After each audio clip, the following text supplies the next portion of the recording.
Startup problems can leave your Lenovo Legion Slim 5 stuck on a black screen even though it's powered on. We will go through the repair process, troubleshoot common causes, and use recovery and command line tools to restore the system. A lot of errors pertain to this problem, and we're going to go ahead and jump into what should hopefully be a pretty straightforward process, guys. And we're going to go ahead and jump right into it. First thing I'd recommend doing would be to actually go ahead and boot to the troubleshooting utility on Windows 11. So if you do a hard power off 3 times in a row, Windows should automatically attempt to launch the startup repair utility.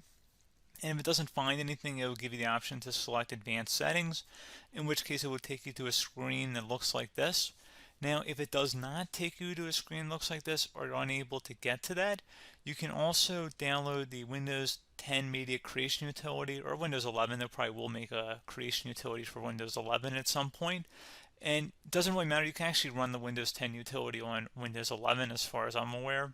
And you should be able to run the troubleshooting utilities built in within it. So you just would go ahead and download it to an ISO file and then burn it to a DVD or USB. It'd have to be about 4 gigabytes or more. It couldn't be a small USB flash drive, and it couldn't be a CD. It'd have to be a DVD.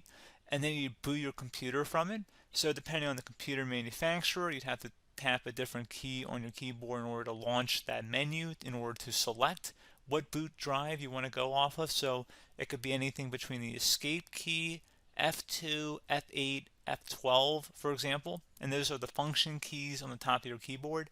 So you may have to just do a little bit of trial and error. Shouldn't take you more than a couple minutes. Googling it would probably be best before you even begin. But anyway, we're ready to go ahead and jump right into it. So we're on the choose an option page. So these will look very similar whether you're booting from it directly within Windows itself, or if you're plugged in a USB flash drive with the media creation utility installed and you selected the recovery option. So when you are setting up your Windows 11 installation or Windows 10, depending on the drive you're using, there should be an option to repair your computer in the bottom left corner of the dialog window, one of the first screens that comes up. You go ahead and select that, and then it would take you to a troubleshooting screen like you see here. And you want to go ahead and select troubleshoot, reset your PC, or see advanced options. And then there are going to be a whole bunch of options in here that we're going to explore in today's video. The first one, we're going to actually go underneath advanced options, and then select startup repair, fix problems that keep Windows from loading. So go ahead and select that first.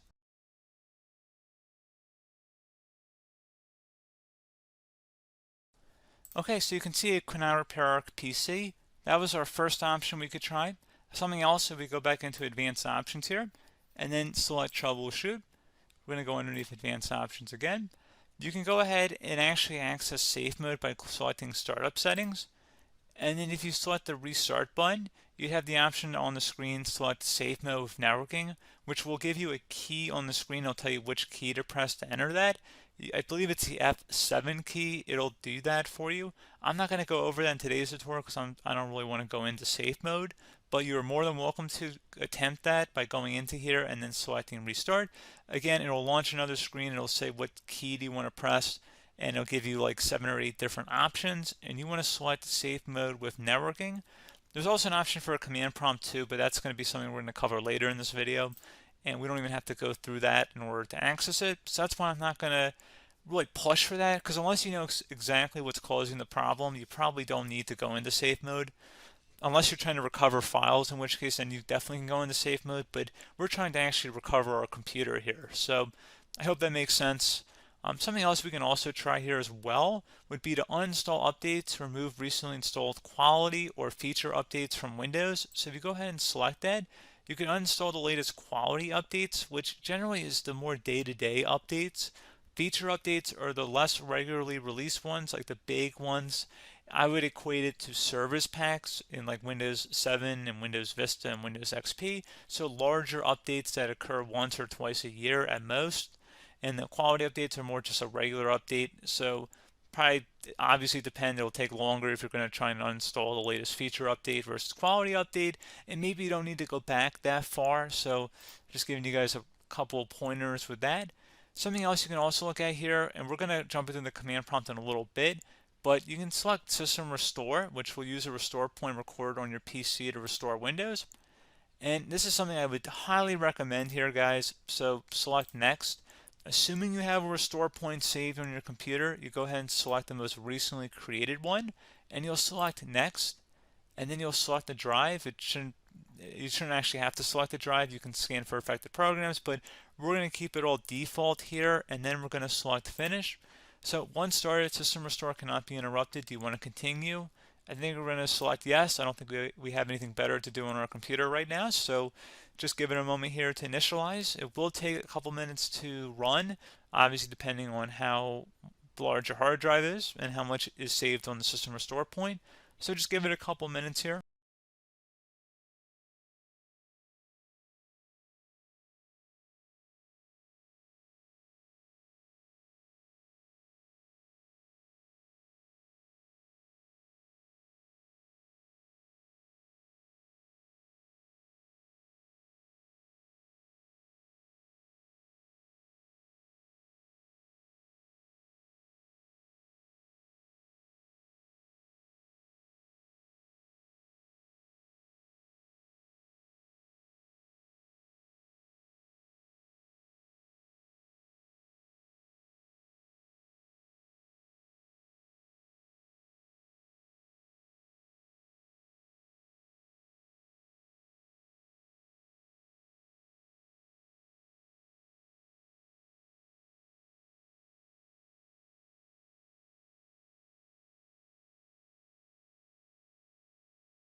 Okay, so you can see the system has been restored successfully.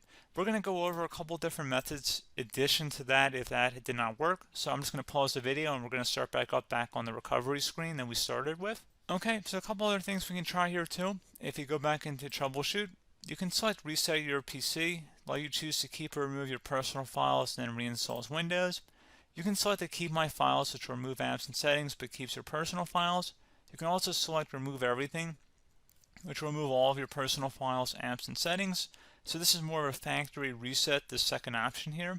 First option, it should not delete all of your personal files. However, it will pretty much clear most of your programs, and keep in mind, there's no guarantee that your information, number one, is even still available and easily recoverable on your computer to the point that you actually would be able to recover anything.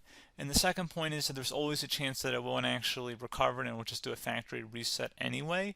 So there's no guarantee that actually would keep your files anyway. So I would recommend trying to get a recovery tool and backing that up first before selecting it anyway. But again, those are a couple different options. And then something else you can try here if you go back to the choose an option. Another option, if you go underneath choose an option and select troubleshoot, advanced options, and now select where it says command prompt.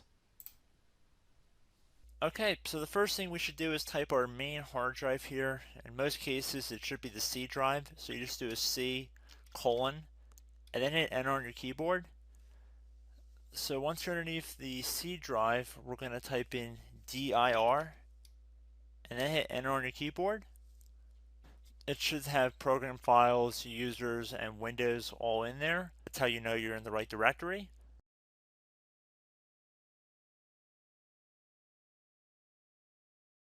In some cases, it might be the D drive as well, so just keep that in mind.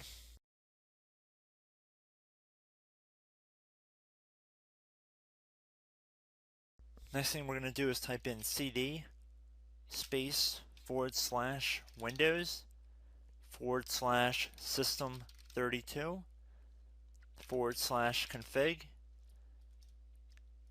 and then you're going to hit enter on your keyboard.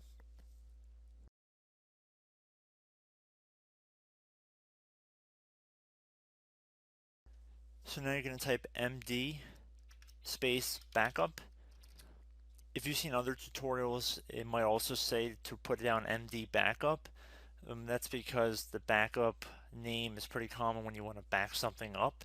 So you can name this whatever you want, doesn't have to be backup. So if you've already made a backup folder in the past, you could do backup 1, for example. So once you're done setting the name you want the backup to be called, hit enter on your keyboard again.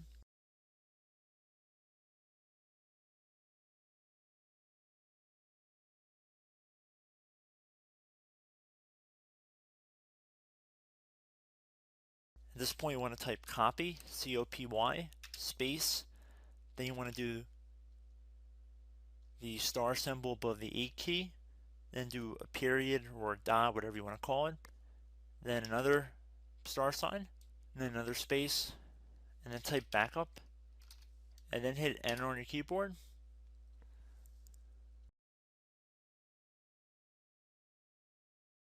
Now you want to type cd reg back, R-E-G-B-A-C-K,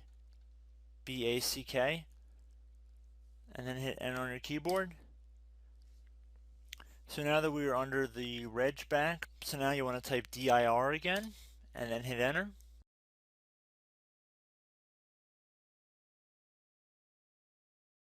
So now at this point we're going to type copy again. So copy, space, star sign, dot, another star sign, space, and then 2 dots. So we're going to type copy, space, star sign, dot, sign, star sign, dot, dot, and then hit enter on your keyboard again. So for overwrite, you want to overwrite all. So type A on your keyboard, so capital A, and then hit enter on your keyboard.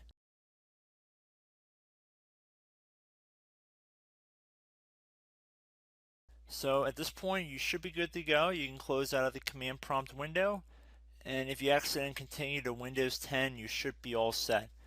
So I hope one of these 3 or 4 different methods we went through in this tutorial helped you guys out. Again, I'm not sure if you guys heard me earlier, but try to go back into your safe mode if possible and uninstall any programs you know might be conflicting with the Windows startup if you can get into safe mode. So just keep that in mind. Something very simple like that could be blocking up everything. So again, I hope this tutorial helped you guys out, and I will catch you in the next tutorial. Goodbye.